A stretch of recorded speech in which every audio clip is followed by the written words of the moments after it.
Dear students and rest of the viewers, Assalamu alaikum warahmatullah. I hope you all would be fine along with your families at your respective places.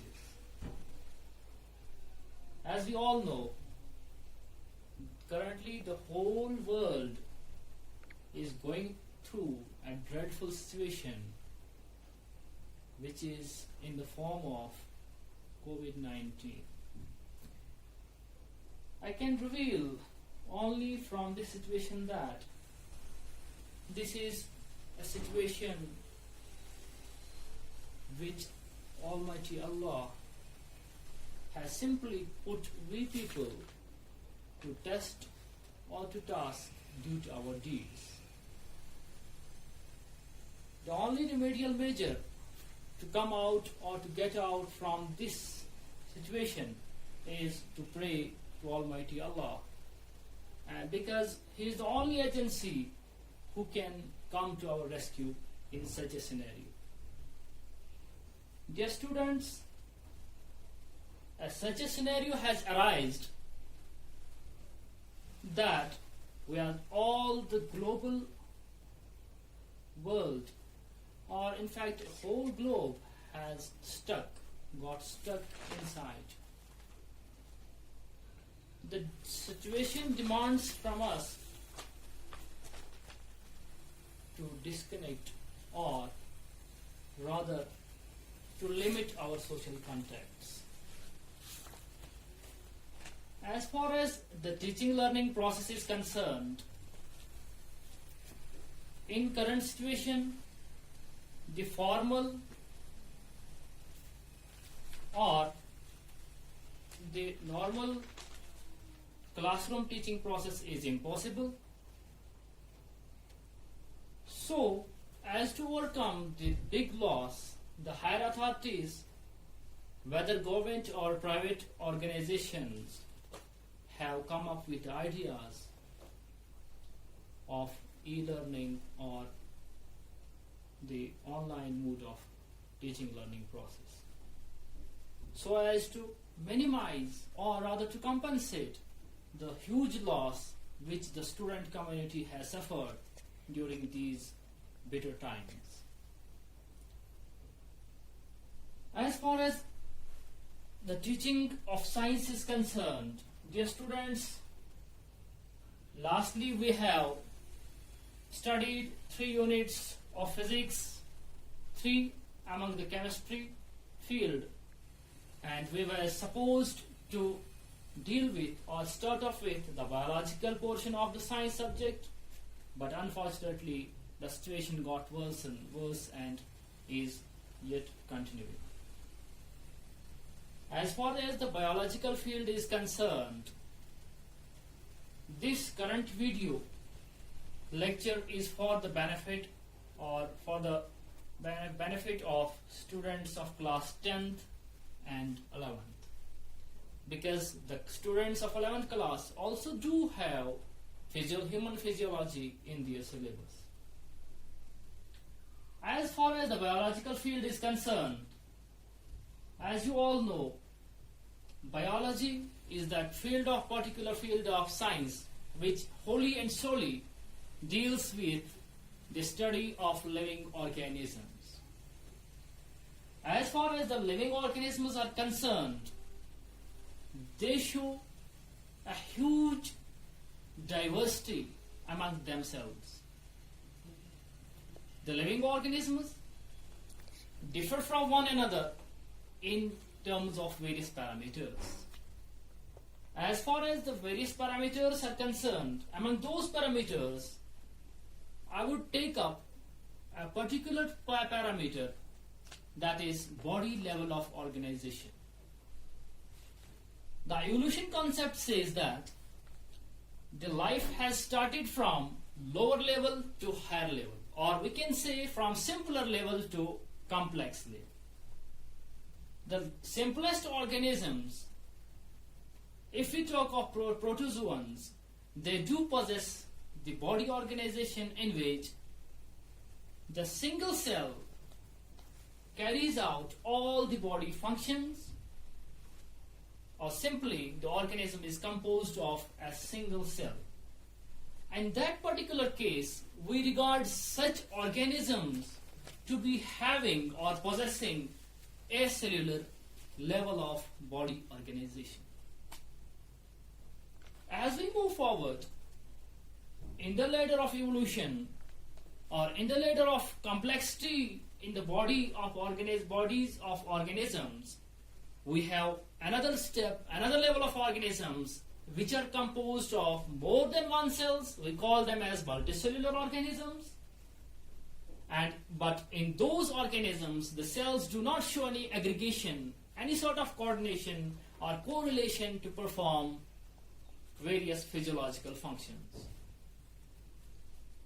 Such organisms, we regard them as to be having or to be possessing cellular level of body organization.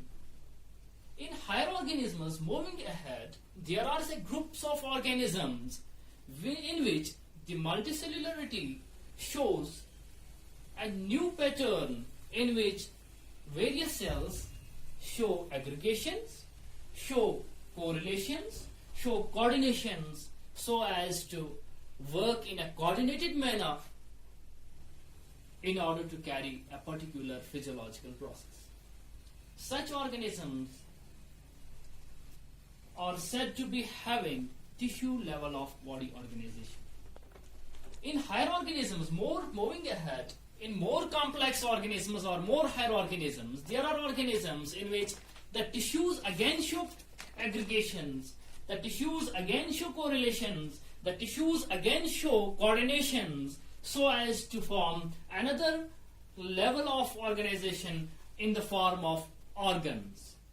In such organisms or in such living beings, the organs are the units which do perform the basic physiological functions.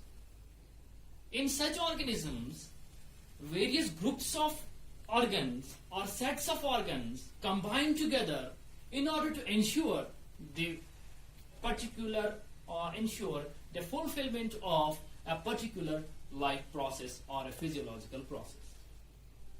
We are supposed to deal with the physiology of human beings. We all are humans and belong to the same genus as well as same species. In our body, various physiological functions are carried out by the groups of these or such organs which led to the formation of organ systems. As far as living organisms are concerned, dear students, a living organism, whether of microscopic level or of macroscopic level, or we can call a gigantic level, all the living organisms share a basic feature that all the living organisms show a set of processes which we call or study under the heading said to be as life processes. There are various life processes which do take place in the bodies of living organisms. We can discuss them separately, and those life processes, firstly, we are supposed to learn or we are supposed to understand what are the life processes. I can say, dear students, life processes is a set or group of processes which take place inside the bodies of living organisms.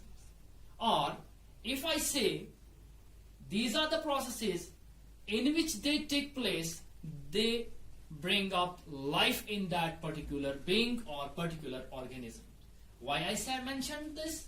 Because if any one of these processes stops functioning, the rest of the processes become useless and the organism can no more be called or regarded as a living being. In such group of life processes, there are various processes I shall mention over here. These processes may include nutrition and digestion,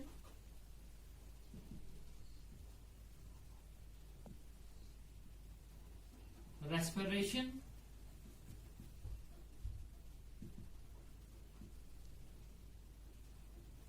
excretion,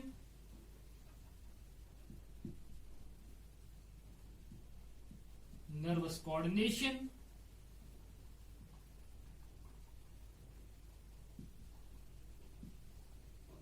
reproduction,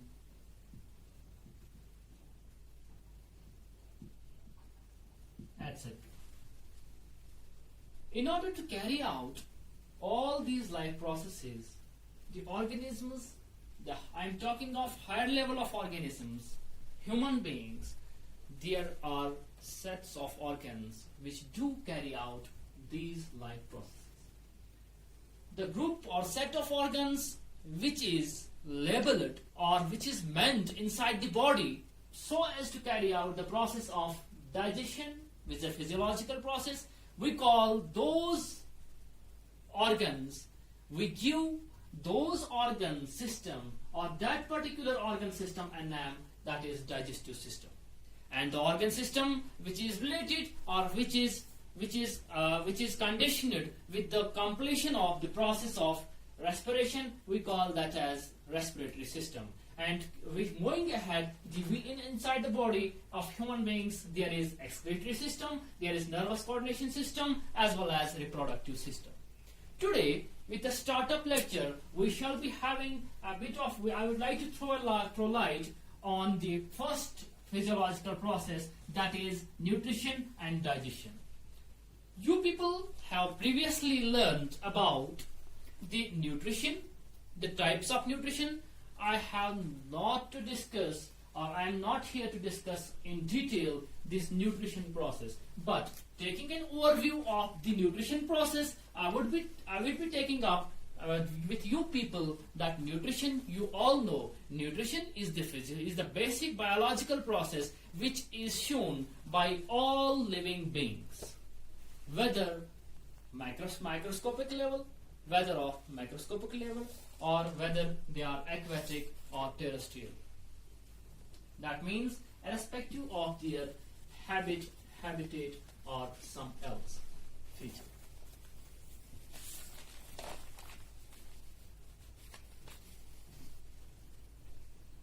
Dear students, as far as the nutrition is concerned,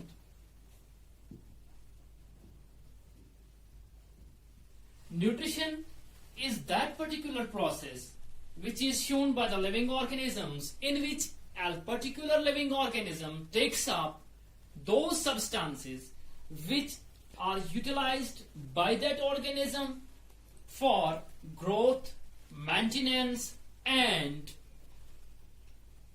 fulfillment of the energy requirements of the body of that particular organism.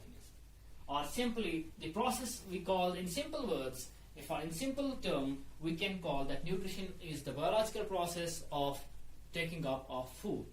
And we do know that there are different types of nutrition. We do have a particular group of organisms which have the capability of preparing their own food by their own, and we call them as autotrophs.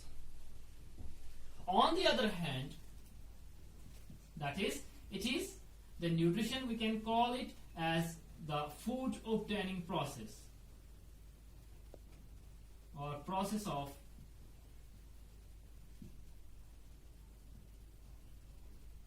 obtaining food. And I discussed over here that there are various modes of nutrition, that is autotrophic,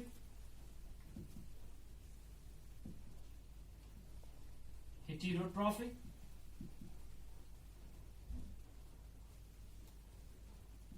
as well as mixotrophic nutrition.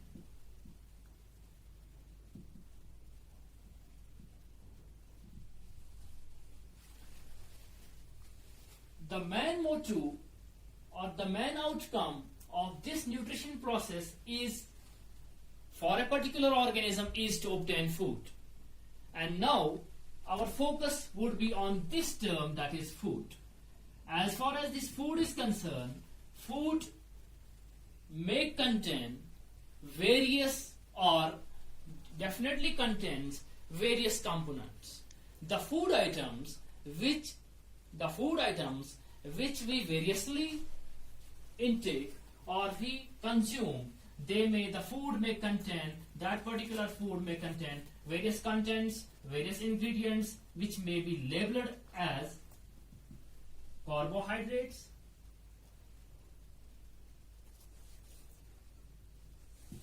proteins, fats, nucleic acids, minerals, vitamins, water, etc. That means these are the ingredients which we consume or we intake during the nutrition process, and because these are the ingredients of which the food or our daily diet is composed of. But dear students, as far as these contents of the food are concerned, among these contents there are various contents like water, like vitamins, like minerals, which our body can use in the ready-made form, or which are in the ready-made form because they do not need any sort of conformational change before our body can utilize them. Leaving these three items aside, there remains proteins, carbohydrates, fats, and nucleic acids.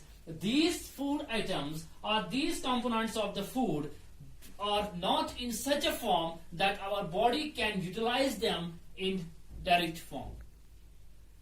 Prior to utilization, these carbohydrates, proteins, fats, and nucleic acids are exposed to another biological process which we call as digestion.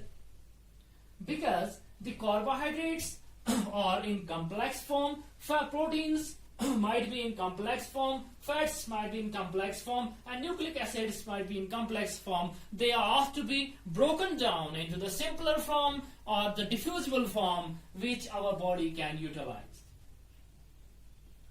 The main motive of obtaining food is to fulfill the energy requirements, but the energy which our body requires, that cannot be obtained or extracted from these complex forms directly. Thereby, they are supposed to be broken down into simpler form before consumption.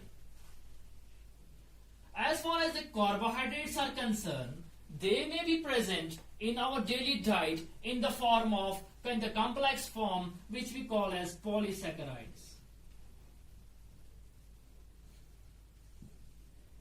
Just like starch, glycogen, etc. Or the carbohydrate complex form may be in the form of disaccharides. That is, in the form of maltose and sucrose, etc. These polysaccharides or disaccharides should be or must be broken down into the simpler form, that of carbohydrates, so that our body can utilize them. And the simpler form of these carbohydrates, that is simple form of carbohydrates, are called as monosaccharides. That is example, that is glucose or fructose. This is the scenario in case of carbohydrates. In the similar manner, the proteins do occur in complex form. They must be broken down, they must be splitted into their simplest or simpler constituent components before their utilization by our body. And the proteins which we consume in various formats, they must be broken down into amino acids. In the similar manner, the fats, complex fats, they must be broken down into the simpler units or diffusible units, that is in the form of fatty acids and glycerol. In a similar way, the nucleic acid molecules which we intake or which we consume in the form of our daily diet, they must be broken down into the simpler components or simpler constituent molecules which are in the form of nitrogenous bases.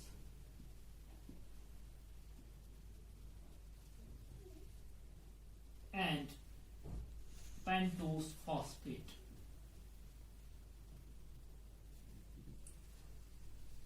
Dear students, the outcome of a whole discussion is that the food prior to its utilization must be changed from one form into another form, or from complex form into simpler form, or from non-diffusible or non-utilizable form into utilizable or diffusible form, and the whole process, the biological process which ensures the conversion of these molecules, food molecules, from complex form to simpler form, from non-diffusible form to diffusible form, that particular process, we call that as digestion.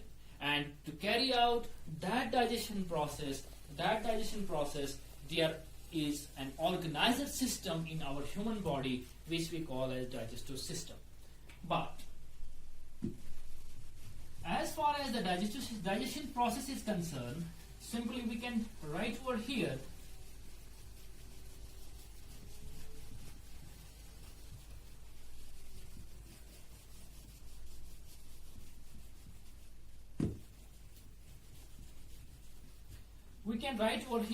that digestion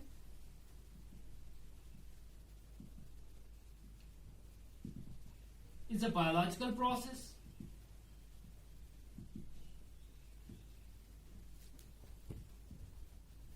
in which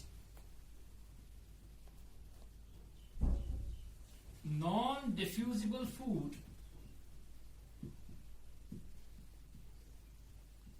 is converted into diffusible form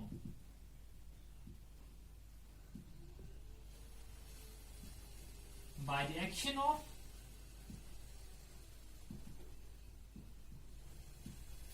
digestive enzymes.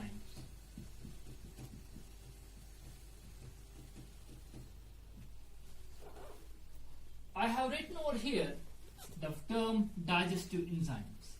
That means the conversion of food molecules from complex to simple, or from